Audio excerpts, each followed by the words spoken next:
Hello everybody, my name is Kimberly Olsen. Some of you will know me from my work in the diversity and inclusion space. Others will know me from podcasts and other audio recordings that I've done that relate to some of the technical hobbies and things that I have. I thought I'd start recording a vlog or video log because I'm working in this space and blogging in this space all the time.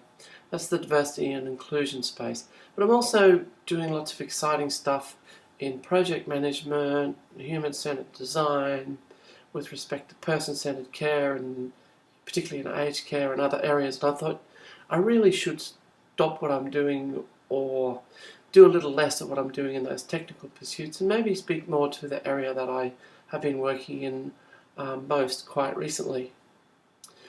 Now, some of you will have heard me speaking publicly before. I've spoken at the SAGE Symposium on matters like gender equity and LGBTI inclusion. I've spoken at Early and Mid-Career Researchers Forum, Diversity Council of Australia, and lots of different places in the past. I've also been asked by various corporations to come to speak to them, mostly around matters of gender equity and diversity and inclusion. Those of you who know me well will know my history, but I will speak a little bit to that so that you can understand that I've had quite an interesting life and quite a few interesting careers. I'll try to keep the introduction pretty short, but it's hard to keep an introduction to my life short. But I thought I should share a little bit of my life with you so that you can kind of relate to the subject matter that I speak to later. I grew up in a very small sugarcane growing town in North Queensland. I knew at a very young age that I was different. At that point in time, assigned male at birth, I felt I didn't really fit into the boys' world. I thought I was a girl. I tried very hard to do lots of boy things and you know, to a great extent, was able to copy off lots of other people and presented myself quite successfully up until about the age of 53 as a boy or a man. And it wasn't until 53 that I decided to transition. So yes, I'm a transgender woman and I work in the diversity and inclusion space, so if you have a problem with that, maybe best you go find another video log to look at. At a young age at school, I was singled out quite a bit for being quite intelligent. And I found that quite embarrassing and quite difficult to deal with. As I went into my high school years, I tended to underperform in the classroom.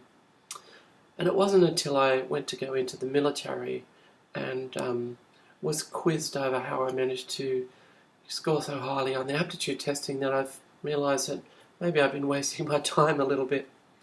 Despite that, I've done a lot of interesting things in my life. So let's just explore a couple of them so you can know where I'm coming from. At high school, I did straight what we called academic subjects: English, Maths 1, Maths 2, Chemistry, Physics and Biology.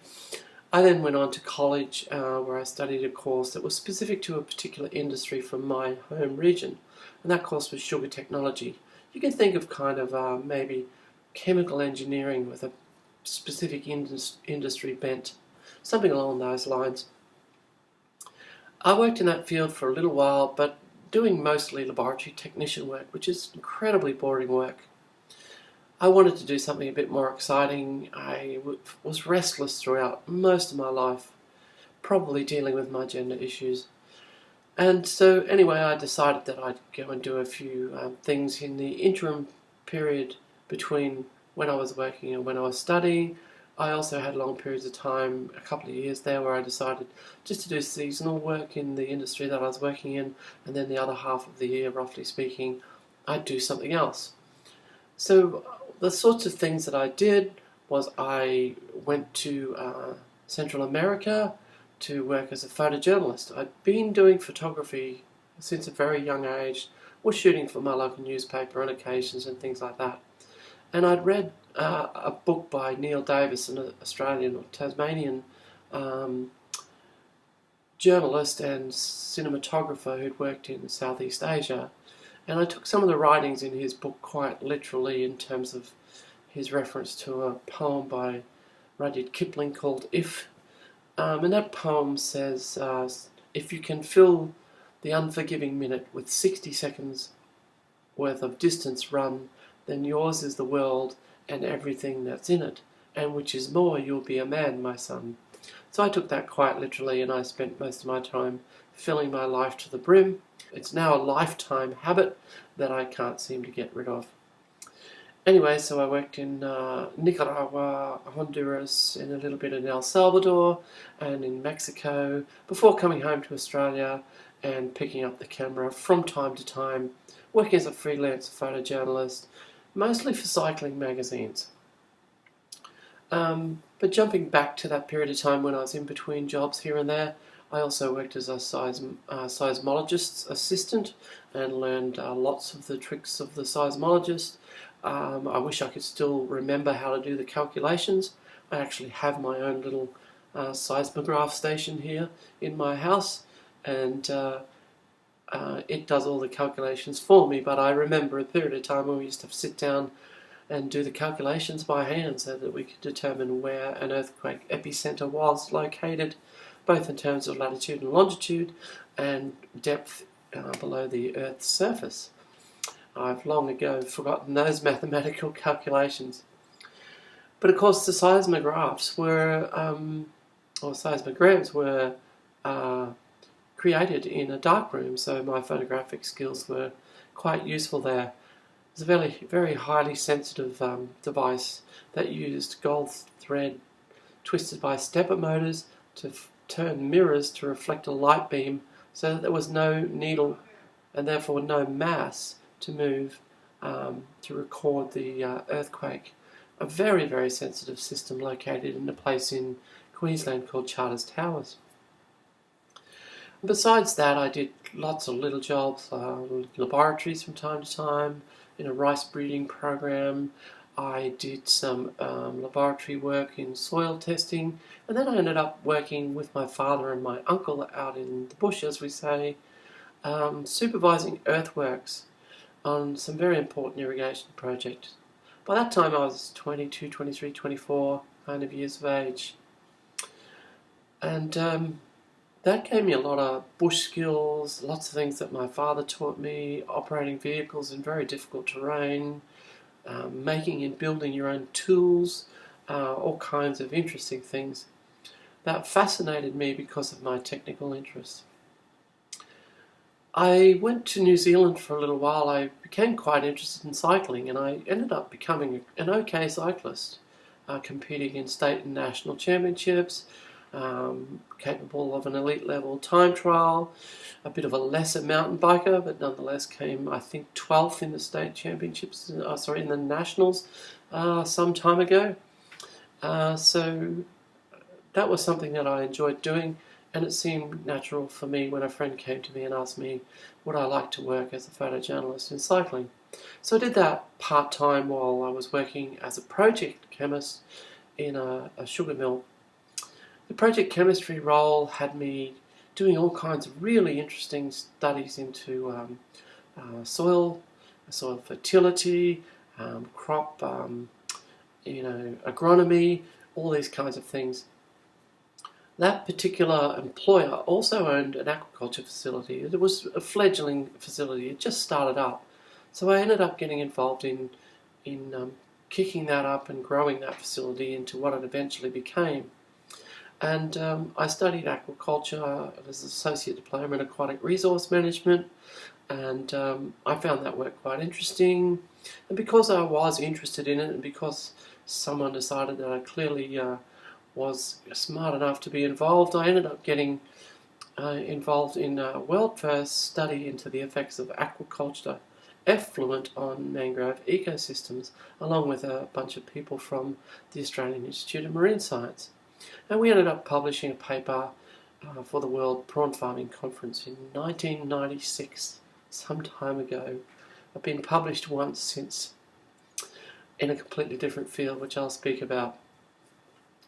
Anyway, from there, somebody came along who was working for a company called Betts Dearborn, which was the amalgamation of Betts Laboratories in the United States and Dearborn, and they decided they wanted me to work with them as a technical specialist in water and process technologies. And about the time that those two organisations got together, um, I was employed. So it was originally an interview conducted by Dearborn, and then Betts Laboratories got involved. So I ended up being interviewed twice for the one role. Relocated to Townsville, near where I grew up, and took on a role there which lasted about 11 years. Grew to become the account manager. The organisation was eventually purchased by General Electric, became a part of General Electric Water and Process Technologies, a place where I managed to develop an awful lot of skills, both technically and in business, contract negotiation, project management, but more importantly in troubleshooting. I once had to go out to a site where they were losing several $1 million a day, and they'd been doing so for a number of weeks. And I went out to troubleshoot a demineralisation plant that was feeding demineralised water to a high pressure boiler. Now I knew quite a bit about the technology of those plants, but I'd never come across one that had failed in the mode that this one had failed in. So it was quite exciting. It turned out to be a solution that nobody could locate, and I spent about 48 hours on site, and we had the problem fixed for a cost of about $600. So I ended up then getting shipped around all over the place for a little while doing technical troubleshooting. I felt that I wasn't being utilised to my full potential and decided that I'd start my own business. I didn't want to work anymore in the science field. I was having problems with depression, and I didn't really know where I wanted to go. I just knew I wanted to work for myself. So in the end, I started up my own business. At that point in time, I had met a woman who I eventually married, and we started that business, and it was a really interesting business that had essentially three parts to it. The first part was I would train mining and exploration companies predominantly, but also health providers in very remote regions like ambulance services and Indigenous health organisations to operate light vehicles, in other words four-wheel drives, in very remote terrain. And I did that for about 12 years. The second part of the business was remote area tourism, which had me crossing the Simpson Desert in Australia 22 times, doing lots and lots of trips up the Canning Stock route, going to Cape York over 20 times, the Kimberley, and lots of places, Gun Barrel Highway, all kinds of places. Lots of remote area travel, teaching people how to travel in that region while giving them a holiday. The third part of our business was teaching, as we call them, grey nomads, older people who'd retired, to tow their caravans. It's a popular pastime here in Australia for people to just up and do what they call do the lap of Australia, towing a caravan. So that was quite a lucrative business, and I enjoyed it quite a bit until the point in time where I started to build a personality. I was writing for newspapers and magazines and blogging and doing all kinds of things that were all bush related, all four-wheel drive related, all very masculine pursuits. And I remember being out in the desert one particular time, standing on a log, chopping it with a 3/4 size axe.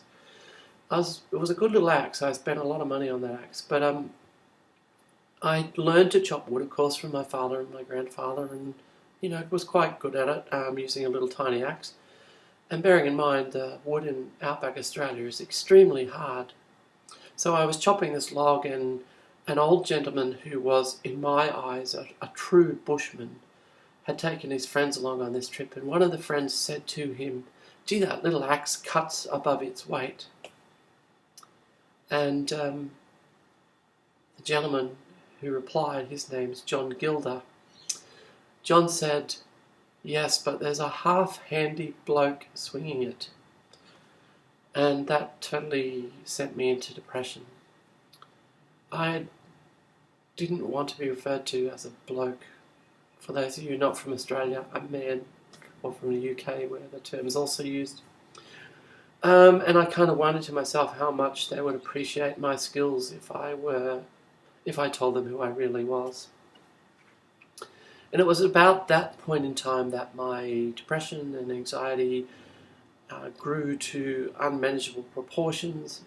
I'd been volunteering as a flying instructor. I was the chief flying instructor of a gliding club, and I could no longer fly because of anxiety, and it got to the point where I could no longer drive, which is a rather difficult thing if your business is based on driving.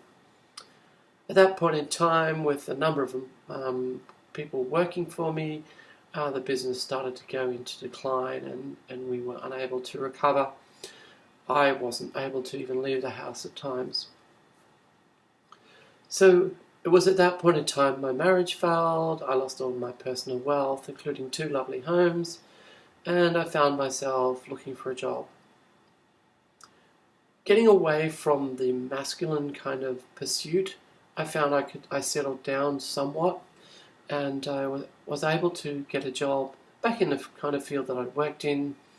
I ended up running projects in natural resource management, either running the projects or working within the projects to protect the Great Barrier Reef from the impacts of farming. But I found that I was still struggling quite badly with depression, particularly since I'd separated and was living in a room in a university. I was essentially homeless. I'd managed to negotiate a living space at a university in exchange for a few duties, just so that I had a roof over my head. It was a difficult place to be after living in a 285 square metre house on 4,000 square metres of land. So as it was, I did that job for about 2 years. In the latter 3 months of that job, I decided that I needed to transition. Went and saw my doctor, and we got the process underway. 17th of August 2015, I was prescribed hormones for the first time, and that process then began. Of course, the issue with that is that then your body starts to change and people are going to notice, and I felt I wasn't going to be safe in that role. Essentially, I was trusted to give guidance to people who had known me since birth, who knew that I knew about their industry, sugarcane farming, who knew I knew about science, who knew that I would speak the truth. And then clearly I would be saying to them, well, I haven't been speaking the truth to you because this is who I really am. And I felt that lack of trust then would destroy the project, and that's exactly what I told my manager and the CEO. I'm a risk to the project, I need to leave. Of course, they wanted to keep me there, but in the end I decided I needed to go. Unfortunately, recruitment for a trans person, looking for a job for a trans person, is incredibly difficult, and I'll speak to that some more in later videos. I applied for 128 jobs without any success, despite having quite a few qualifications and a lifetime of experience. So eventually I did get accepted, and the role was working with an organisation that's predominantly an LGBTI, lesbian, gay, bisexual, trans and intersex health organisation. Its core work involves HIV, but I was working as a training engagement manager and doing training to make sure that organisations were LGBTI inclusive, particularly aged care organisations and other health providers. When that contract came to an end, I again was quite distraught that I wouldn't be able to find work, and I ended up doing so quite relatively easily. So I'm still working in a similar kind of space, although it's much more like a project management role, and my projects are to do with LGBTI inclusion in aged care, and essentially using human-centered design to design services for person-centered care, which makes a lot of sense to me. So that's the kind of work that I do now, but along that journey, particularly in the last 3 years, I've done a lot of public speaking around diversity, inclusion and gender equity and so on. I'd been public speaking since I was in high school, early high school, 13 years of age, so I'm quite used to doing that. Now on to the subject matter and topics that I hope to explore. There'll be everything associated with everything that I do. Lots of diversity and inclusion, lots of gender equity, lots of project management, lots of person-centered design, all kinds of different aspects of whatever it is that I'm involved in at the time. And maybe along the way I'll share some of my interest in tech and my interest in music. You can probably see that there's a guitar there behind me. There's also a piano here to my left, and there's also a cornet behind me. So music is something that I'm quite interested in. Okay, well, I think that's enough rambling for today as an intro to my new vlog. I look forward to presenting on the topics that I've already mentioned. Thanks.